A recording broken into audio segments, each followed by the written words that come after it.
81 degrees at 11 o'clock at night. It's really hard to believe. Yeah, and overnight temperatures are probably going to fall maybe to the mid-60s, lower 60s, and that's just going to be for a few hours before the heat's coming right back in. We're talking some of the hottest temperatures, what, tomorrow?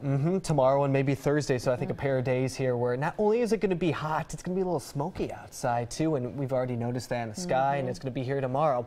I took a picture from NASA. This is of the wildfire smoke. Yeah, Portland and Salem there, and you could really see from our wildfires in southwest Oregon, as well as those wildfires in California, is allowing for that smoke to transport to the from the south to the north now.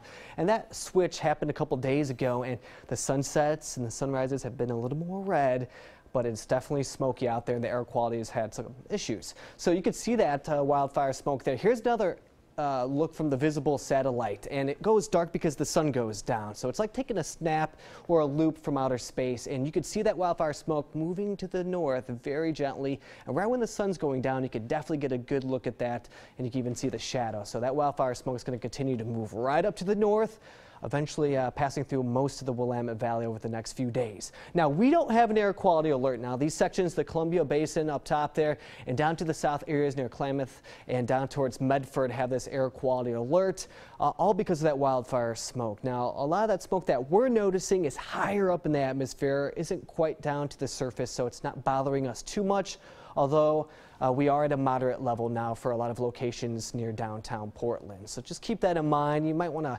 go inside for a little bit and take some breaks if you're outside, and that just helps with the heat too.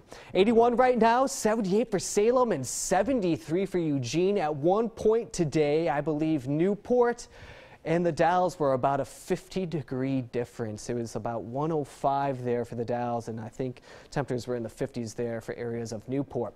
Overnight, we'll cool down to about 62, mainly clear, a light breeze out there, and it should be feeling pretty good until tomorrow afternoon when we're back to the heat. We have the advisories and we have the warning, and the red section again is an excessive heat warning till Thursday, and then we have a heat advisory. Most of us seeing those temperatures about 95 degrees. Feels like that sun's right there over our shoulder. In fact, we hit 23 days today at 90 or above. Our average is about 13. The record's 29. And I think by the time that we wrap up August, we're going to be pretty close to that. At least 2 more days, Wednesday and Thursday in the upper 90s. Some relief on Friday, lower 80s. Maybe some sprinkles or a light drizzle on Saturday, which should feel real nice. And then I think we're back to the 90s, Jennifer, early next week. It's hard at night when our houses can't cool down. No, our overnight temperatures aren't cooling Yeah, much. it just takes a few hours, and we're just not getting enough cool air. I know. By 10 o'clock, it's heating back up again. Yep. All right. Thanks, Joe.